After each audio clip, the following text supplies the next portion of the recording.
Hey guys, welcome back to my channel, and if you're new, welcome to my channel. Today's video is a video that I wasn't planning on doing, but I actually recently had a mini drugstore haul. So I actually decided, hey, I'm trying out all these new drugstore stuff, so I might as well just turn on the camera and kind of talk through what I'm doing here. So yeah, that's kind of how it came to be. Without further ado, if you guys would like to see this little get ready with me while trying new makeup / first impressions video, then just keep watching.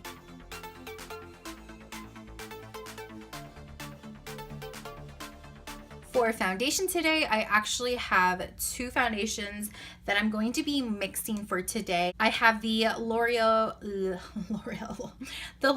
Infallible Pro Matte Foundation, and I believe I got shade 108. I also have the L'Oreal Infallible Total Coverage Foundation. For this one, I've got the 306. So I first picked up this. I actually found that it was a little too gray tone for me. Like, it had gray undertones and it made me really dull and sullen. So the next time I was in the store, I grabbed the Infallible Pro Matte, and this shade was actually a little too yellow for my undertones. So instead of returning them to Walmart, I just decided to mix these together, and it actually comes pretty close to my perfect shade. I'm also going to be applying that foundation with a new brush. This is the Real Techniques Expert Face Brush. Here's the packaging that the brush came in. Here is the brush itself. The bristles are really dense, really soft, so I have a good feeling about this. So I'm just going to take this small brush and I'm going to just mix them together. Here's what it looks like all mixed together, and I'm going to be applying this to my face without color correcting anything or concealing any blemishes, and this is really going to give me a good idea of how much coverage this is. Obviously, the total coverage claims to be full coverage. The matte, I believe, claims to be medium coverage, but you can still build it up, which I like. So I got a pretty thick layer of foundation on there, so I'm gonna go in with that Real Techniques foundation brush. Oh my goodness. So this brush is, first of all, super amazing and soft, and this brush is literally melting this makeup into my skin. Literally flawless application. When I did try out these foundations for the very first time, when I was just kind of playing around with them, I did try applying it with a beauty blender, and I did notice that it was very time consuming to blend out, which was really annoying to me. Oh my goodness. So I had a giant pimple right here on my forehead. It has totally disappeared from just this foundation. Again, I didn't apply any sort of concealer beforehand. I just did primer, and then I applied these foundations, and it covered it right up.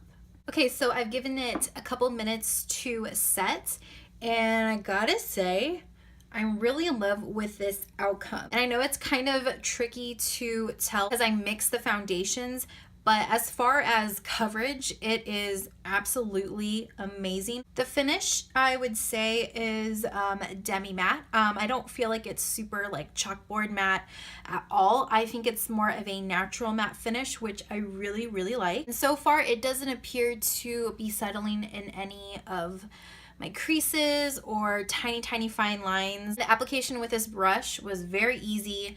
I don't feel like it was patchy whatsoever.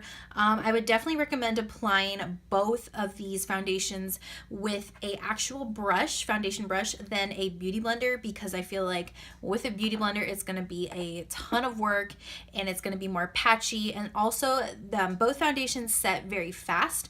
So if you do end up using a beauty blender, I would say like start with only half of your face, blend it out, then do the other half of your face and blend it out, because otherwise it's just gonna not set really pretty and it's going to be patchy. It's not going to be cute. Now I'm going to be testing out a palette that I haven't really gotten a chance to play around with. This is the Urban Decay Full Spectrum palette. You may recognize this from a haul that I did, I think back in January. Here again are all the colors. As you can tell, I haven't hardly played with any of the colors. I think I played a little bit with the blue and purple down here, but that is really the extent of it. At the time that I purchased it, I heard a lot of mixed reviews on it. There were a lot of negative reviews saying that this palette wasn't very pigmented at all. So I am curious to see if that is true. Okay, so I'm just gonna shut up now and start playing around with it. I'm actually going to start with a highlighting shade under the brow bone. I'm going to take shade Bump and shade Iced. So it's these two colors down here. This is like a matte bone white, and then this is a more subtle silver shimmer. So Bump is actually, it's not too bad. It definitely isn't a vivid or bright white. So Iced is actually really pretty, and it does have a lot of sparkle to it, so that's pretty strong. For my transition shade, I'm gonna do something a little fun and spunky. I'm gonna take the color Seas. This gorgeous coral shade right here. So this color Seas is actually decently pigmented. I wouldn't say that it has like a ton of color payoff, but it does show up quite nicely. I'm gonna go to the shade Alchemy, and it's this plummy purple shade up here. I'm really going to dig into this color, and then I'm just going to apply this very close to the crease. Not gonna lie guys, I am really loving the color range of this palette, which is the reason that I bought this palette, because I needed a palette in my life that just had pretty much every color imaginable. For an all over lid color, I'm gonna go into the shade Goldmine. It's this very gold yellow shade down here. Okay, so there's a ton of fallout with this, as you can see. I think that's just how it's formulated because I didn't really press in that hard. Okay, and I see you, Goldmine, I see you. So now I'm gonna go in with a definition shade for the outer V, and I'm just gonna go with this black sparkly shade called Platonic. That's the shade right here. This shade has beautiful color payoff, very blendable, and it doesn't really have any fallout. I would say very minimal fallout. You guys can probably see all the gold glitter fallout from that gold shade. Next time I go into that, I'm gonna have to wet my brush just to kind of prevent all that fallout. I'm going to actually do my eyeliner and mascara off camera. I'll be right back. Going back to the Urban Decay palette, I'm gonna try out a new brush. This is from e.l.f. and this is their eyeliner brush. So here's what it looks like. As you can tell, it has a very flat blunt edge, and I'm going to try this today for tight lining underneath the eye. I'm going to go back into the shade C. Just gonna kind of stamp that on. Wow, this actually works really, really well. And I don't do this often because I feel like it's just another extra step to any makeup routine. Wow. Actually applied really, really well. And lastly, I'm just gonna take a little bit more of that Bump and Iced combination for a little inner corner sparkle. Okay, so overall, my first impressions of this palette, again, I only got a chance to play with a few of these colors out of all of the colors in the palette. I was actually pleasantly surprised. I was expecting the colors to be a pain to work with, not really pigmented, and the ones that I played with were very decently pigmented. As far as quality, I could probably find some drugstore shadows that were just as good, if not better, than the ones in this palette. So my overall impressions was, you know, like, it was okay. I wasn't really blown away. I believe it's still on sale, and if you're looking to add a vibrant color palette to your collection, just be willing to put in a little more work than you normally would with a high-end palette, and then make sure you have really good tools. Brushes that are very dense are going to work really good with these shadows and really pick it up to allow you to get that pigmentation that you desire. So I went ahead and did eyeliner and the rest of my mascara and highlighted under my under eye area. So now I'm gonna do some contouring, and this product is the Wet n Wild contouring palette.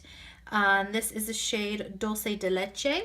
So here is real quick what it looks like. So first I'm going to take my brush and then do a little bit of very light highlighting. So I'm just going to start with the center of my forehead. Then I'm going to kind of highlight down my nose, on the cupid's bow, on the chin, This is actually a really nice setting powder. I would say it's definitely more on the light coverage side. So if you want something that has a little bit more coverage, I wouldn't suggest this. Now for the contour, I just want to show you guys the fallout that I get. It's not so much fallout with the highlight shade as it is with the contour. It's just something about the formulation. This is a drugstore product and I think it's only like $2 or $3. So you can't really have high expectations for it, but I've definitely been spoiled by using the Too Faced bronzer because it's just like perfect. Going from that type of bronzer to this drugstore bronzer, I don't really like it. However, for the price, it is really worth it because this product is super blendable. It's a beautiful flattering shade and it does stay in place all day. I think my favorite part about this bronzer is the shade itself. It's just that perfect balance between cool and warm, so it makes it great for contouring. There is like so much fallout in my area right now. Moving on to blush, I'm trying a new one that I got from my Ipsy this month. This is the Ofra Cosmetics Peach Blush. So here is what the packaging looks like, and here's the actual blush itself. As you can see, it does have a beautiful golden sheen to it. Oh, oh my goodness. Can you guys see this? Oh my goodness. I hope you guys can see this. It's like a built-in highlight. It's basically like putting highlight on my cheek. As much as I love highlight, and don't get me wrong, I don't think there's ever been a video that I've done without dropping something. So as I was saying, as much as I love highlighter, I don't really love that it's kind of built into the blush because now I feel like my cheek is just caked in gold highlighter. I'm gonna kind of try to dull it down with a matte blush. I'm gonna take this blush from Loreal. I'm gonna try to cover up a little bit of that highlighter. So overall, not really a fan of it as a blush, but I am a fan of it as a highlighter or maybe even like an eyeshadow. Definitely in love with the formula, the consistency, the application, just the actual color and sheen itself, I'm not crazy about. Moving on to setting spray. This is the Milani Make It Last setting spray, and this is the Prime Correct set. So you can actually use this as a primer mist. Here is what the packaging looks like. I actually first heard of this on, I believe it was Maria Leonard, I think that's how you say her name. It was on her channel and she mentioned this was the more affordable version of the All Nighter setting spray by Urban Decay, which is like my holy grail setting spray of all time. This year I told myself I was going to venture out and try different setting sprays. So this is like my second or third setting spray. So far I really love it. I have used this a few times but never on camera.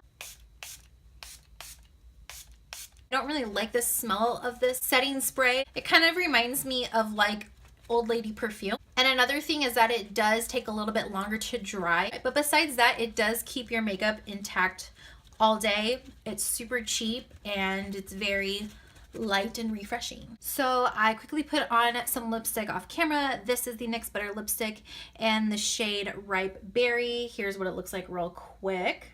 So yeah, that is it, guys. I hope you enjoyed this little random get ready with me / first impressions with new makeup video. I hope this was a help to you guys who are curious about the products that were mentioned. Unfortunately, I didn't get to try out everything that I recently purchased from my drugstore haul, but stay tuned for my March favorites and not so favorites video. I'll be sure to mention all of those products and let you guys know my final thoughts, all my pros, all my cons, etc. Again, thanks so much for watching. If you found this video helpful, please give it a thumbs up. And if you have yet to subscribe to my channel, please subscribe to see more videos like this. I hope you guys have an awesome rest of the day or night, whatever time it is for you, and I will see you in my next video. Bye!